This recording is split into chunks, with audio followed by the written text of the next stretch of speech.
Hola, hoy hablaremos de triángulos rectángulos y sus aplicaciones, es decir, problemas. Yo soy Georgina Serrano Flores. Para ello, analizaremos algunas situaciones. Este primer problema dice, determinar el perímetro y área de un trapecio isósceles cuya base menor mide 24 centímetros, altura 8 centímetros y los lados iguales 10 centímetros. Además, determinar el ángulo que existe entre la base mayor y los lados no paralelos. Paso número 1. Te recomiendo que leas de manera pausada y vayas recordando cada uno de los conceptos aquí solicitados.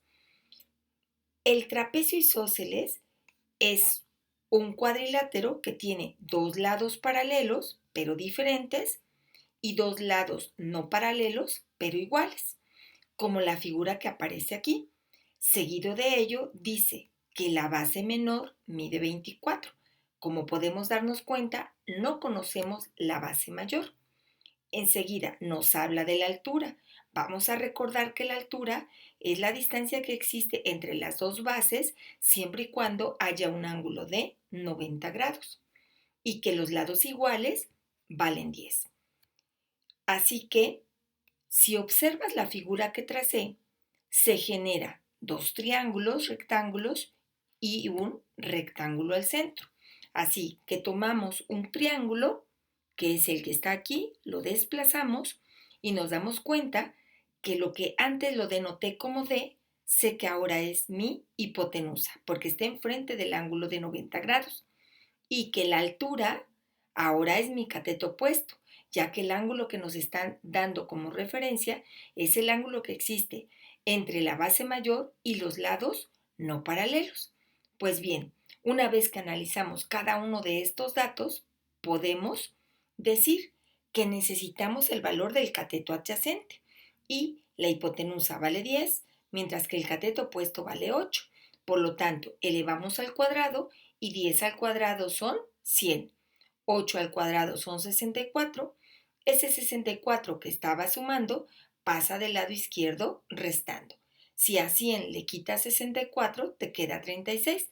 Para saber el valor del cateto, solo basta con aplicar la raíz cuadrada. Y la raíz de 36 es 6.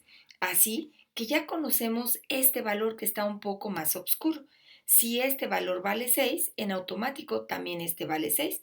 Y si observas la figura, la base menor mide 24, por lo tanto, este segmento que es igualito al que está en la parte superior también debe medir 24. De ahí que digamos, si este segmento mide 24 y estos dos pequeñitos miden 6, 24 más 6 nos va a dar un total de 36. Es decir, la base mayor mide 36, pero aún no hemos dado respuesta a las preguntas, pero vamos en camino. Así que recordemos, el perímetro es la suma de todos los lados. Y en esta ocasión, la fórmula que nosotros generamos es base mayor, o sea, B mayúscula, más base menor, B minúscula. Y los lados iguales los denotamos por la letra D. Así que recurrimos nuevamente a los valores que ya calculamos y decimos base mayor, ahora sí conocemos que vale 36, la base menor 24 y los lados no paralelos 10. Sumamos y nos da que el perímetro será de 80 centímetros. Posteriormente, también nos pide el área, recordando que el área de un trapecio isósceles se calcula como base mayor más base menor por altura sobre 2. Estamos utilizando las letras que representamos en la figura inicial, donde la base mayor la representamos como B mayúscula, base menor B minúscula, altura con H, para no confundirlo con hipotenusa, y sobre 2. Como ya calculamos el valor de la base mayor, sustituimos 36 más 24. Por jerarquía de operaciones sabemos que primero se realizan los signos de agrupación, así que 36 más 24 nos da 60. Al multiplicarlo por 8 y posteriormente dividirlo entre 2, nos da que el área de ese trapecio equivale a 240 centímetros cuadrados.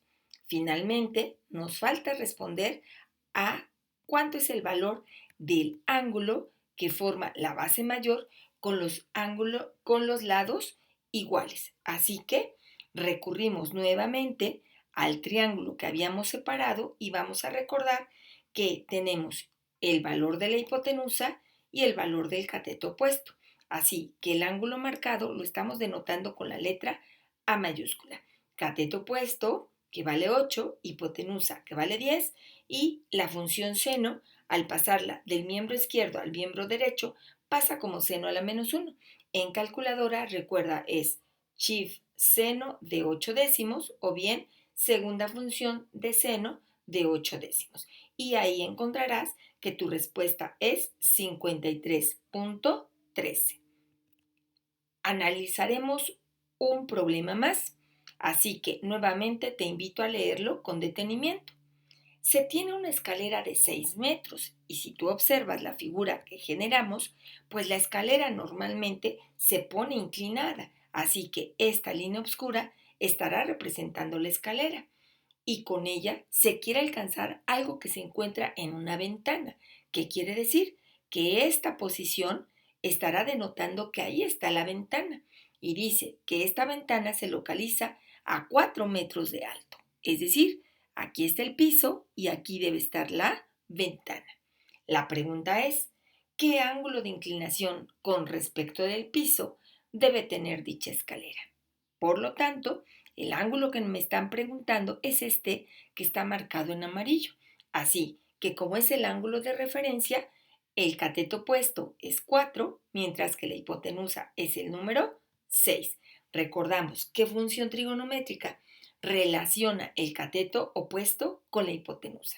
Aquí es importante recordar que no necesariamente tienes que resolver todo el triángulo, solo debes responder a la pregunta planteada, porque un problema tiene esas características, que no solo vas a recurrir a los conocimientos que ahorita estás aprendiendo, sino también tienes que recurrir a conocimientos previos y delimitar únicamente lo que se te cuestiona. Así que la función seno relaciona al cateto opuesto con la hipotenusa. Hacemos la sustitución correspondiente y nos queda seno de A es igual a 4 sextos. Como nos interesa el ángulo, pasamos la función como seno a la menos 1, decimos shift seno de 4 sextos. Es importante que en tu calculadora observes que la función aparezca como seno a la menos 1. Finalmente, analizaremos un tercer problema, el cual te invito a leer de manera pausada y detenida. Y finalmente, representarlo con alguna figura. Así que el problema dice, hallar el ángulo de inclinación que tiene la diagonal con respecto del largo.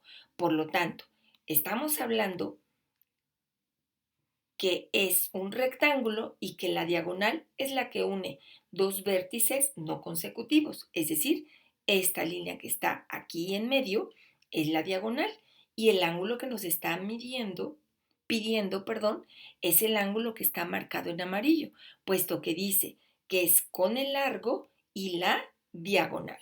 No nos está pidiendo puesto que no está hablando del ancho.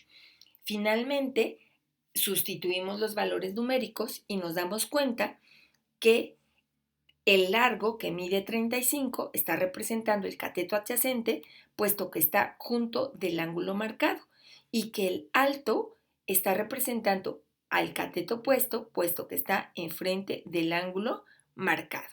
Seguimos. ¿Qué función trigonométrica tiene relación con estos dos lados? Y sabemos que es la función tangente.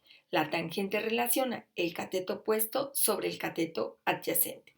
Es importante recordar quién es el opuesto y quién es el adyacente.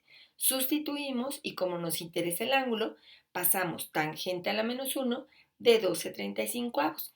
Segunda función tangente y en pantalla veremos tangente a la menos 1. Te recuerdo, depende de tu calculadora. si aparece la palabra chief o aparece segunda función. Pero en pantalla es importante que veas que aparece tangente a la -1 de 12/35 y tu respuesta será 18.92. Te recuerdo que para resolver un problema de triángulos rectángulos es importante que leas pausadamente, que grafiques y que recuerdes los datos que tienes. Hasta aquí la explicación. Hasta pronto.